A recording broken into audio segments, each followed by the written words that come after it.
नमः शिवाय। हर हर महादेव।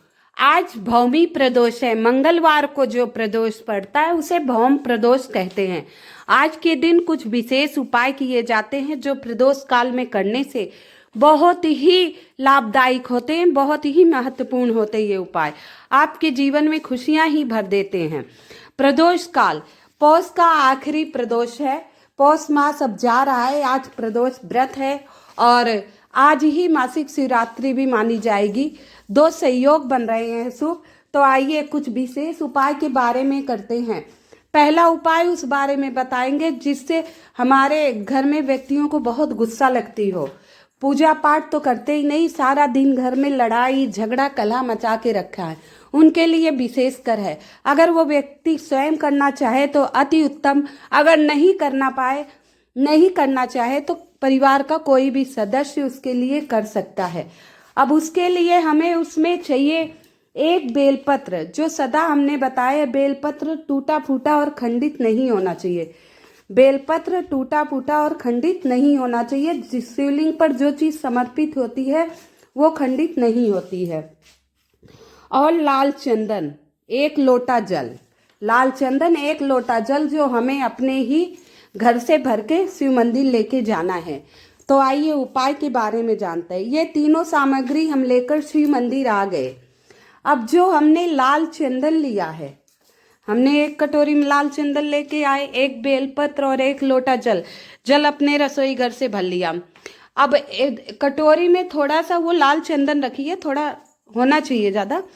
और उसके बाद उसी थोड़ा सा पेस्ट बना लीजिए, उसी पानी से गीला कर लीजिए जो आप जल लाए हैं। 2-4 बूंद डालकर उसे अच्छे से पेस्ट बना लीजिए। इसके बाद अब हमें क्या करना है? मैंने कई बार बताया है, भगवान शिव के शिवलिंग पर ही पूरा शिव परिवार होता है।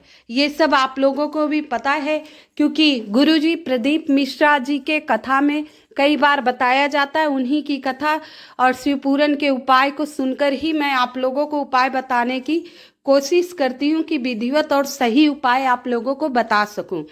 तो भौमी प्रदोष के दिन 5:52 से मुहूर्त है। आप 5:52 के बाद आप पूजा 8 बजे से पहले कर लीजिएगा, शुभ मुहूर्त है। और छोटा सा उपाय है।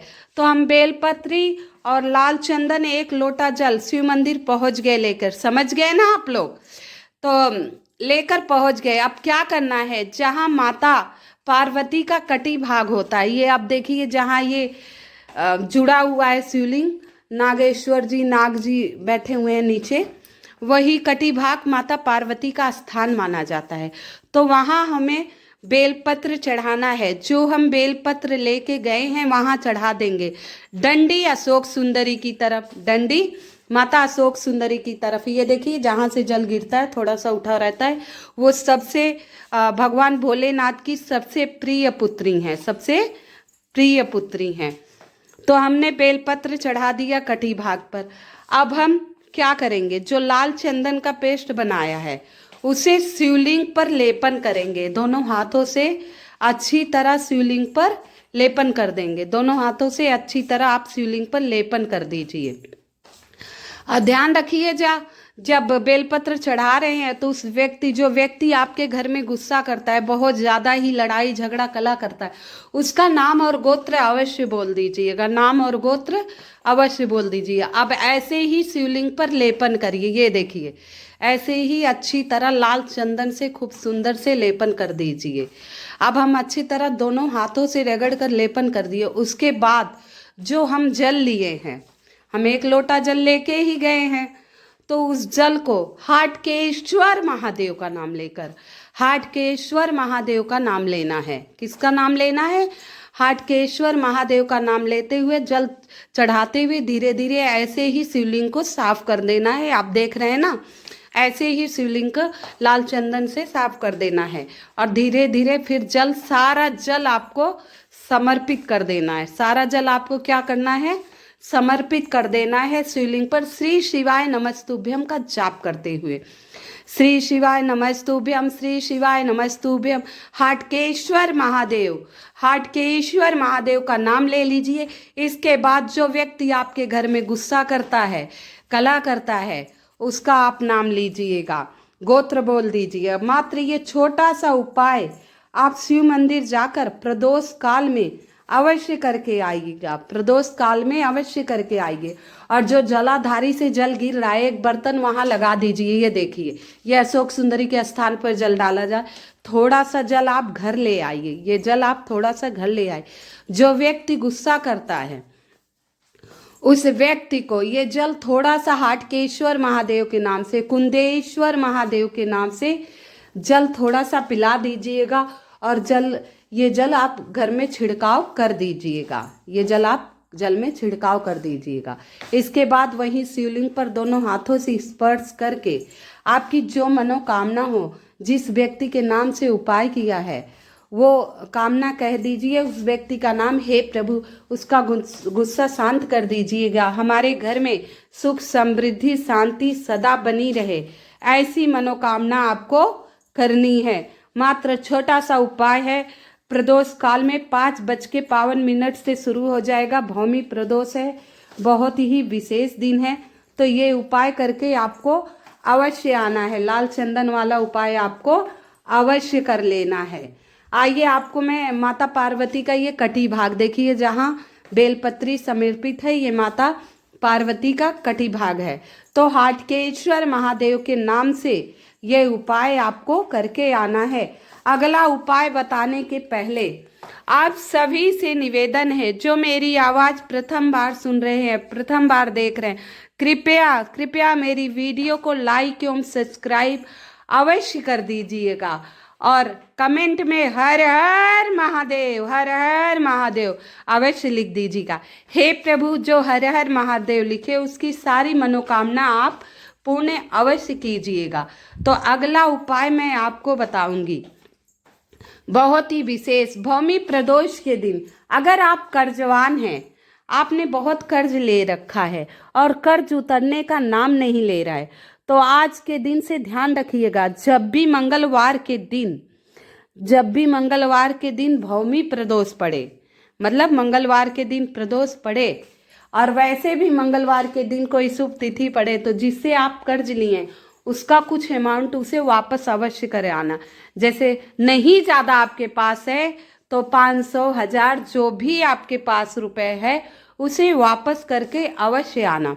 कहते हैं इस दिन ऐसे कर्ज, अगर ये आप 5 मंगलवार लगा, जैसे हमने सोने का कोई गहना बनाया, सुनार का पैसा उधार कर दिया, तो हम क्या करेंगे? पहला मंगलवार आया, अब भाई 1000 रुपये आप ले लीजिए, अभी हमारी इतनी गुंजाइश है, ये चढ़ा दीजिए, 1000 हम दे आए। आप देखिएगा हफ्ते भर में ही इतना फर्क आएगा। दूसरे मंगलवार को आप 1000 के बजाय 2000 दे के आएंगे। आप बहुत ही विशेष, बहुत ही सटीक उपाय है, ये अवश्य करके देखना कर्ज मुक्ति के लिए। ठीक है, आइए अब अगले उपाय की तरफ चलते हैं। ये उपाय है केसरी युक्त। विवाह में देरी हो रही हो, घर में पुत्री या पुत्र का विवाह नहीं हो रहा, उसके लिए अवश्य करना चाहिए उपाय। बहुत ही विशेष, बहुत ही सटीक उपाय है। तो एक बेलपत्र लेना है और 1 लोटा जल, थोड़ा केसर घिसकर इसका घोल बना लीजिएगा, गाढ़ा होना चाहिए थोड़ा सा। और ये हम तीनों शिव मंदिर लेकर आ गए। कहाँ लेकर आ गए? शिव मंदिर। अब ये बीच वाली जो बड़ी पत्ती है, बीच वाली आप बड़ी पत्ती देख रहे हैं ना, इस पे आप पेस्ट लगा दीजिएगा। और ये बेल पत्री हमें शिवलिंग के ऊपर चढ़ा देनी है। कहाँ चढ़ानी है? शिवलिंग के ऊपर, डंडी अशोक सुंदरी की तरफ, और बेल पत्री की बड़ी पत्ती ऐसे चिपका देना। ये देखिए आपको दिखाया जा रहा है, तो ऐसे चिपका दीजिए। और जो पुत्र या पुत्री है उसका नाम लेकर अर्जी लगा दीजिए, हे प्रभु उसके विवाह में देरी हो रही है। और थोड़ा सा वो घोल रखना प्रभु के आगे, उसका टीका उसी पुत्री या पुत्र को लगा देना है। और मंदिर आ जाइए, 1 लोटा जल श्री शिवाय नमस्तुभ्यम का जाप करते हुए, श्री शिवाय नमस्तुभ्यम का जाप करते हुए धीरे धीरे सारा जल आप शिवलिंग पर समर्पित कर देंगे। बस मात्र इतना सा उपाय आपको करना है, देखना उस पुत्री का विवाह अवश्य तय हो जाएगा। करीब 5 प्रदोष ये उपाय आप करके तो देखिए। आइए अगले उपाय की तरफ चलते हैं, 3 दीपक वाला। ये हर प्रदोष, हर मासिक शिवरात्रि पर, विशेष तिथियों पर ये उपाय अवश्य करना चाहिए। ये उपाय आप करके देखिए, बहुत ही लाभ होगा। छोटा सा उपाय है, 3 मिट्टी का या आटे का, बहुत विशेष मनोकामना हो तो आप आटे का 1 चुटकी हल्दी डालकर आटे का सुंदर सा दीपक बना लीजिए, नहीं तो आप मिट्टी का दीपक ले लीजिए। मात्र 3 दीपक, और सामग्री नहीं ले पाए तो मात्र 3 दीपक। ये तीनों दीपक लेकर हमें शिव मंदिर जाना है। कहाँ जाना है? शिव मंदिर। अब पहला दीपक हमें शिव जी की चौखट पर, मंदिर में नहीं, चौखट पर, गेट के पास, ये देखिए चौखट का निशान बनाए। बहुत जगह क्या होते हैं, नंदी जी चौखट के बाहर होते हैं, बहुत जगह अंदर होते हैं। तो शिव चौखट पर दाहिने तरफ, शिव चौखट पर हमें दाहिने तरफ दीपक प्रज्वलित कर देना है। श्री शिवाय नमस्तुभ्यम का मन में जाप करते हुए, प्रभु का ध्यान करते हुए पहला दीपक हम शिव चौखट पर ही प्रज्वलित कर देंगे और 2 ही मिनट वहां बैठकर अंदर की तरफ, शिवलिंग की तरफ देखते हुए आप अपनी मनोकामना कह दीजिएगा। और 2 मिनट श्री शिवाय नमस्तुभ्यम, श्री शिवाय नमस्तुभ्यम, श्री शिवाय नमस्तुभ्यम, श्री शिवाय नमस्तुभ्यम, इसका आपको जाप करना है। अब दूसरा दीपक लेकर आपको बेल पत्री के पेड़ के नीचे चले जाना है। कहाँ जाना है? बेल पत्री के पेड़ के नीचे आप दूसरा दीपक लेकर चले जाइए और वहाँ प्रज्वलित कर दीजिए। ये दीपक वहाँ प्रज्वलित कर दीजिए, हर हर महादेव का नाम लेकर आप श्री शिवाय नमस्तुभ्यम का जाप करते हुए। और इस दीपक में 1 साबत चावल अवश्य डाल दीजिएगा। आसन तो लगा ही दीजिएगा, कई बार बताया, दीपक के नीचे 2 चावल रखकर फिर ऊपर से दीपक रखना, शिव चौखट पर भी, और आपको बेलपत्री के पेड़ के नीचे भी ऐसे ही दीपक रखना है। और वही जो मनोकामना आपने शिव चौखट पर कही थी, वही मनोकामना आपको बेलपत्री के पेड़ के नीचे भी कह देना है। इसके बाद आपके पास बचा 1 दीपक और, 3 दीपक के उपाय थे, आपके पास 1 दीपक एक्स्ट्रा बच गया। तो इसे हमें आंवले के पेड़ के नीचे प्रज्वलित करना है। कहाँ करना है? आंवले के पेड़ के नीचे। आंवले के पेड़ में साक्षात भगवान विष्णु का वास होता है। कहते हैं धनतेरस के दिन आंवला लाइए और उसका पूजन कीजिए। आंवला नवमी का बहुत ही विशेष उपाय है, आंवला दान किया जाता है। मैंने आंवला नवमी की कथा भी डाली है, आप लोग सुनना चाहें तो आप मेरा चैनल खोलकर सुन सकते हैं। आंवला नवमी की कथा बहुत ही अद्भुत कथा है, कहते हैं सुनने मात्र से सर्वदा कल्याण होता है। तो तीसरा दीपक हमें कहाँ लेके जाना है? आंवले के पेड़ के नीचे। तीसरा दीपक हमें आंवले के पेड़ के नीचे 2 अक्षत, 2 चावल दीपक के नीचे लगाकर आसन लगा दीजिए और उसके बाद वहाँ दीपक प्रज्वलित कर दीजिए। और जो मनोकामना आपने शिव चौखट और बेलपत्री के पेड़ के नीचे प्रज्वलित दीपक करते समय कहा है, वही मनोकामना आपको यहाँ आंवले के पेड़ के नीचे दीपक प्रज्वलित करते समय कहना है। और इसके बाद आप श्री शिवाय नमस्तुभ्यम का ओम विष्णुआय ओम का जाप करते हुए आप अपने घर की तरफ आ जाइए। ये तो भौम मंगलवार प्रदोष के उपाय थे। उसके बाद 1 दीपक आपको आकर अपने मंदिर में तो आप लगाते होंगे प्रतिदिन, आप तुलसी के पास भी लगाते हैं, तो एक बड़ा सा दीपक प्रज्वलित कर आज प्रदोष के दिन आप जहाँ पानी भर के मटका रखते हैं वहाँ रख दीजिए या आंगन में रख दीजिए। चौखट पर तो जरूर लगाना चाहिए, प्रतिदिन 1 दीपक अपने मेन गेट की चौखट पर जरूर लगाए। जय श्री महाकाल।